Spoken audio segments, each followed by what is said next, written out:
What's going on, everybody? Welcome back to No Filter Chelsea with your boy Jason. It's been a crazy 3, 4 days being a Chelsea fan here.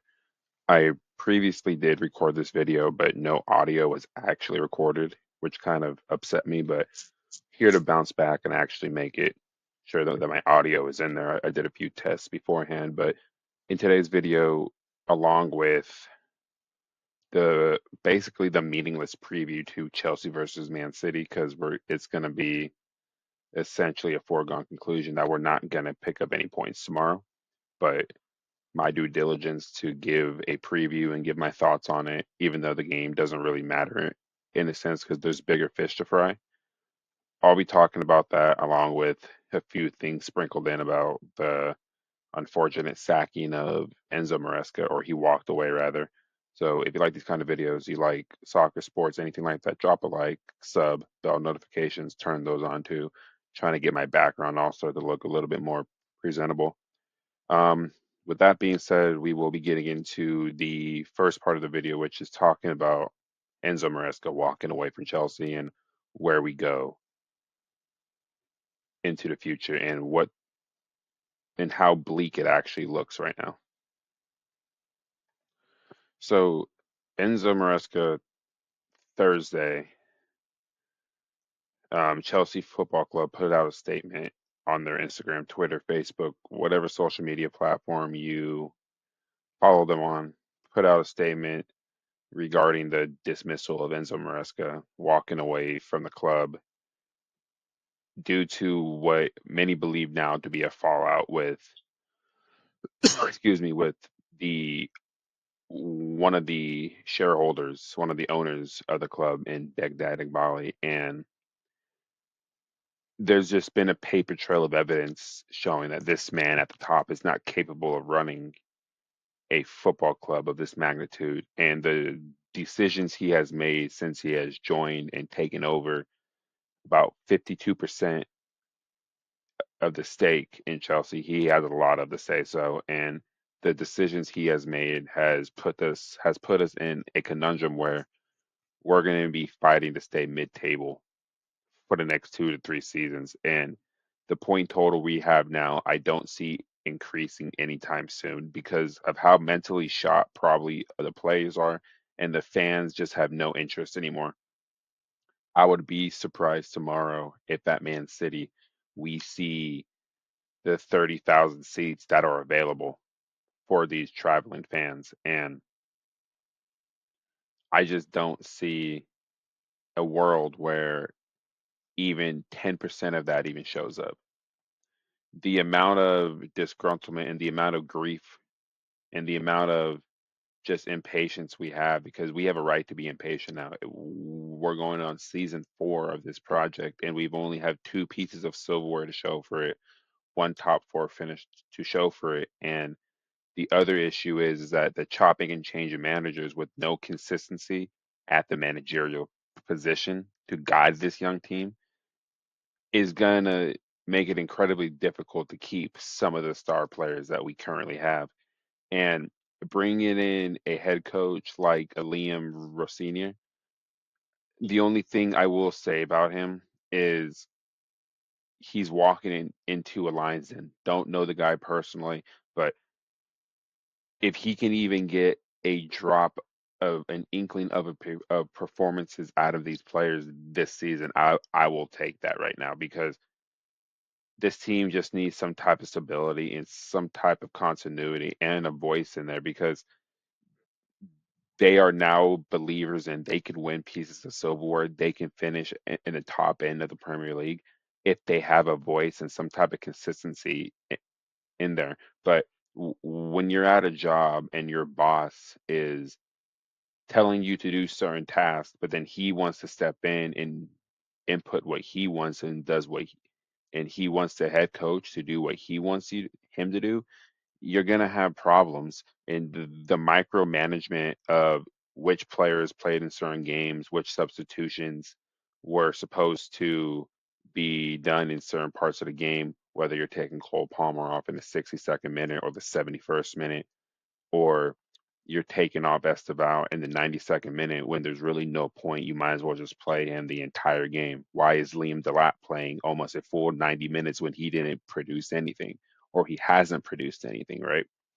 It's decisions like that where it's like, was that coming from Enzo Maresca or was that coming from the people up top? And honestly, it was coming from the people up top. And it's really sad to say that because you can see the tactical ideas that he had, and he made a crap ton of players better at the same time. Im- Improved confidence and on the field, but also off the field.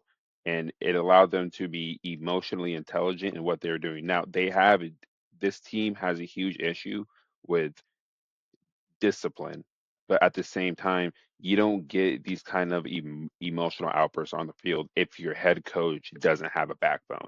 If your head coach isn't the emotional bag he is running up and down the line, trying to get these players to play how he wants them to play, score the game-winning goal against a Liverpool, and he's running down the touchline celebrating with the team because he cared about these particular group of players. He cared about the fan base as well. He mentioned that Chelsea fans absolutely deserve better than what they are getting. And we do. We absolutely deserve everything that we pay our money to, whether you're watching it on TV or you're going to the game. We deserve entertaining football. Yes, there's times where his tactics weren't the best, but when we played against the big teams, when we played against an Arsenal, a Man City, a Liverpool, teams like that, we found a way to beat them every single time. A Barcelona, like we found ways to beat them because the way that Enzo Maresca set up was better against big teams. Beating the teams that were setting up in a low block were always difficult because I believe we are better on the counter attack with the players we have. I'd rather play on the counter. But to give my final thoughts here on his time with Chelsea, he was able to bring two pieces of silverware, Conference League, Club World Cup, top four finish, still have us in contention to be in the Champions League spots. Do I think we will get it this season? It's not looking too good, bro. It just isn't. And the only way I actually see it is that these players put everything to the side and just play football. And if they can do that, I don't see why they can't squeak in there. But as of right now, I don't see us getting top four. His time with Chelsea, yes, I would give it an 8 out of 10. There were games that he should have won, picked up more points, game selection. Now that we know it really wasn't on him on what he was doing, that's why I give him an 8 out of 10. But there's still times where like the lineups didn't really make sense, taking off certain players, playing players in certain positions where they don't normally play, and he didn't help himself out by speaking out against the board, but who cares at this point, right? If you feel like your job is being compromised by the people up top, you might as well let the public know what's really going on. Thomas Tuchel alluded to it w- when they first came in 2022. Like there's something up with this ownership that I'm not rocking with. He's a training ground type of guy. He wants to be on the training pitch. He wants to be out there. He's driven and he wants to implement his tactics because he believes the way that he does football is what will win silverware. And he won three pieces of silverware with us. The most important one was the Champions League in 2021. You don't sack a guy that just brought the most prestigious trophy you could win, and because he's not agreeing with your project, in a sense, you want to sack an elite manager. There's egos, there's hurt feelings involved, and it's ridiculous to be honest. And this ownership is ego driven, not data driven, I would say. A lot of people want to say these owners and these sporting directors are data driven. I just think they're ego driven at this point. All the data they're analyzing to see which players can come into this club doesn't necessarily reflect on the job that they're actually doing, which is terrible, horrible.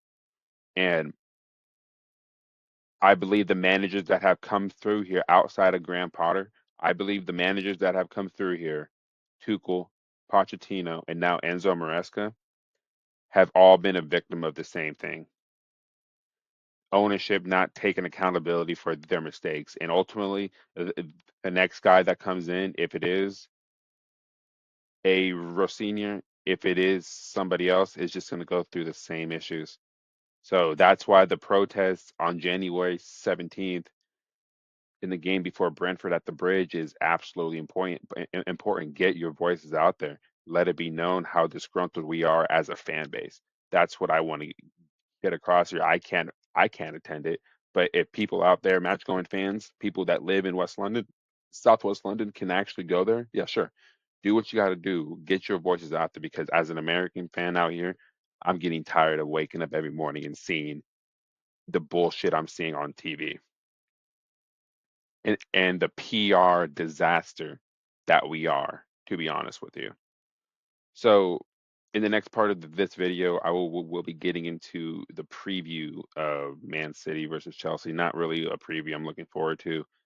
If Enzo Maresca was still here and we're in a better patch of form, I would be more excited for this game, but I'm not. So, let's go ahead and get into that preview. So, walking into this game at the weekend, going to the Etihad Stadium up in Manchester, um, it's not a game where we should be expecting 3 points. I will say that much. In my score prediction, I'm not expecting this game to be close as well. Um, I do believe we will score because Man City do concede goals. They will concede that odd goal every once in a while. But with the form we're in, with one win in seven in the Premier League, and with Moises Caicedo also set to miss this game as well, so you don't have your midfield destroyer and the guy that can start the counterattack for you in this game. So you're relying on the partnership of possibly in Enzo Fernandez, Andre Santos, Reece James, Enzo Fernandez, or Enzo pushes up a bit more because Cole Palmer has to play in this game, right? Um, it's not a particularly great game to be walking into after your manager essentially walks out and gets sacked. Um, just going over team news here, Mark Cucurella is expected to be in contention to come back for this game. Outside of that, everyone else should be fit and ready outside of the suspension of Caicedo. But just going into my starting lineup here, if Cucurella can play, rather, he's my starting left back no matter what. Um, I don't want to see Malo Gusto as a left back.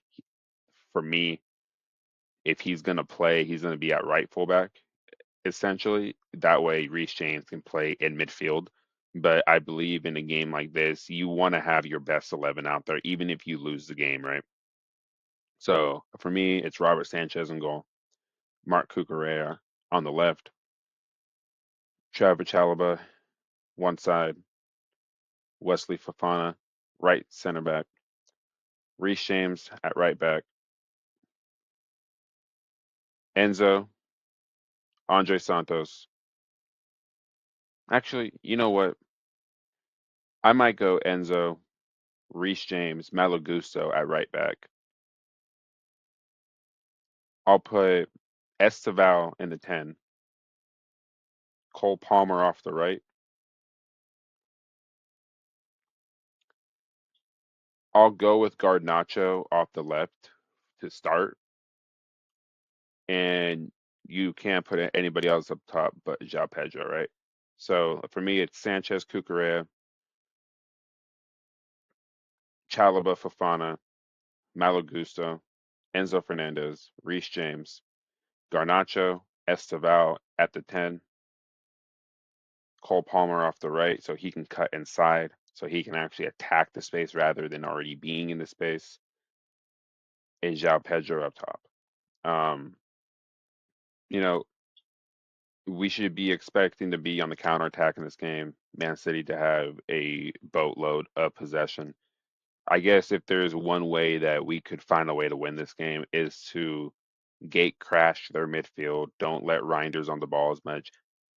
Man mark Cherokee, and all you can really do with Erling Holland is just contain him. That's the best you can really do. And if you're able to even limit him to 3, 4 shots, I feel like there is a way to come away with some type of point, but we're not going to the Etihad tomorrow and winning this game. Man City are in excellent form. Yes, they dropped points midweek, but with the form we're in and the form that they're in, with the striker they have, the midfield they have, and the wingers they have, I just don't see a world where we win this game. And to give my score prediction for this game as well, I'm going to go Chelsea 1, Manchester City 4.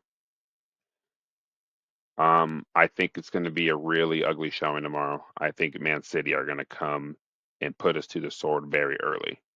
I just think the confidence is shot. Like a lot of the fan base, like mentally, it's just done. It's shot. A lot of fans want this season to end already. I wouldn't blame them. But I'm looking at it as we are running into a buzzsaw right now, and I just don't see a world where we come away with 3 points or even a point. I believe we play well in moments, but it's not when you're going up against this Man City team and with when you have the under 21 man coach come into this scenario against a Pep Guardiola. I just don't realistically see it. So I'm going Man City 4, Chelsea 1. Drop your score predictions down in the comments. Drop a like, sub, bell notifications, turn those on as well. Um, just expect a very, very dark game tomorrow. And to to basically be a bit optimistic, if we find a way to play well tomorrow and come away with something, what it will show me and show a lot of fans is that mentally this team has it. They just need to put this to one side. If they put a performance out tomorrow but still lose for like say 3-1, I think I'll be okay with it, but I'm not expecting anything too crazy tomorrow. But with that being said, I'm Jason. This is No Filter Gels. Thank you all for watching. Drop a like, sub, bell notification, share with your friends. Let me know in the comments what your score prediction is as well. And also drop in the comments and stuff that I can also improve on as well. I, I appreciate your time. Thank you. Peace and love. I'm out.